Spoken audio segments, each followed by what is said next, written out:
I am going to talk about the power of talking to yourself and listening.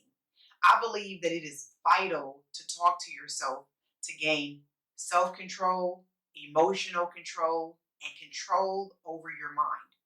Now, I know what you might be thinking. Talk to myself, like that sounds crazy. Like people are going to think that I'm crazy.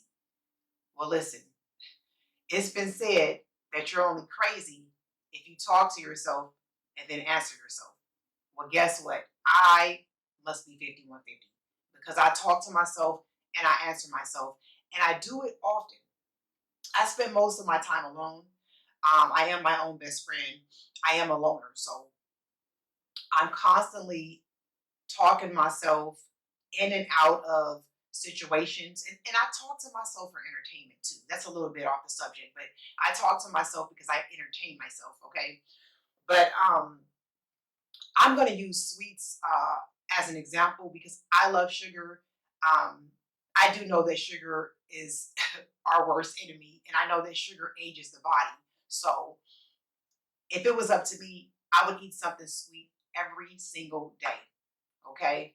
So I have to talk myself self out of um, buying that chocolate chip cookie or that, chocolate cake or something of that nature, and then it's like, okay, Kalina, you don't need that. And then I tell myself, well, it's not going to hurt me if I just, buy it and take a few bites and then I'll throw the rest away. At this point, I'm trying to negotiate with myself. I'm like, well, you're not just going to, take a couple of bites and then throw the rest away.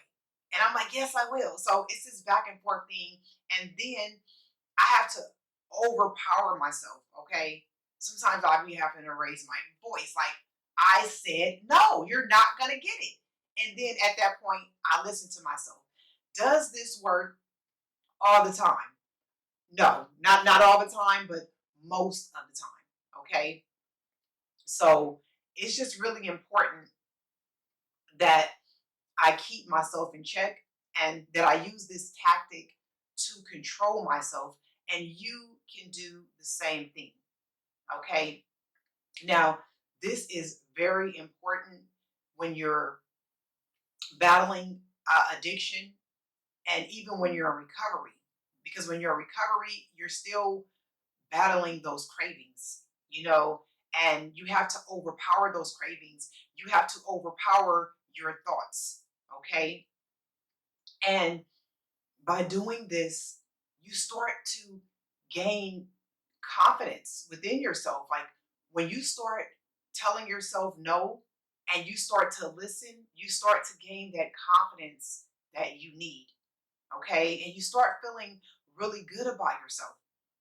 And you're starting to feel good about your recovery, knowing that, or just feeling that you have the power to be able to stay sober.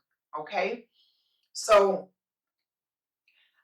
I just want you to try this tactic when you're just thinking about giving into basically anything that you know that you should not be giving into. Okay. And it's just like sex, um if you're ready to be sexual with someone and this is not your boo like that, and you need to strap it up, you're telling yourself in your mind, like, I need to get protection. Let me tell this person to get protection. And then that person gets protection because you told them to get it. You've overpowered what your flesh really wanted because your flesh, it was like, okay, I don't want to use protection because I want the real thing and I want it raw. But your mind overpowered your flesh. Okay. Now, is this something that you have to talk out loud to yourself about? For that situation, probably not, but you're definitely speaking to yourself within your mind. It's like a battle of the mind sometimes. Okay. So it's important to speak out loud, but then sometimes you need to speak out loud in your mind. Or, excuse me, let me rephrase that. You need to think out loud in your mind. Okay. So I hope no one found this too weird. Just want you to know that it's okay to talk to yourself and answer yourself. Okay. And when I do this, I be in public sometimes. I'm in my car and I know that people are looking at me like I'm crazy. Okay. So I kind of look down, like if I have my phone, you know, on the like if I have my phone on the little phone holder, I'll kind of look down at the phone and make it seem as if I'm talking to someone or, you know, just kind of make it seem like I'm just talking to someone so that it doesn't look like I'm just, I'm engaging with myself. But you got to do what works. Okay. If this is how you can keep yourself in check, then that's what you need to do because whatever it is that you need to do to keep yourself in check, I'm all for it. I don't care how crazy it makes you look. So I'm going to leave it there. Thank you so much for tuning in. Till next time, stay blessed.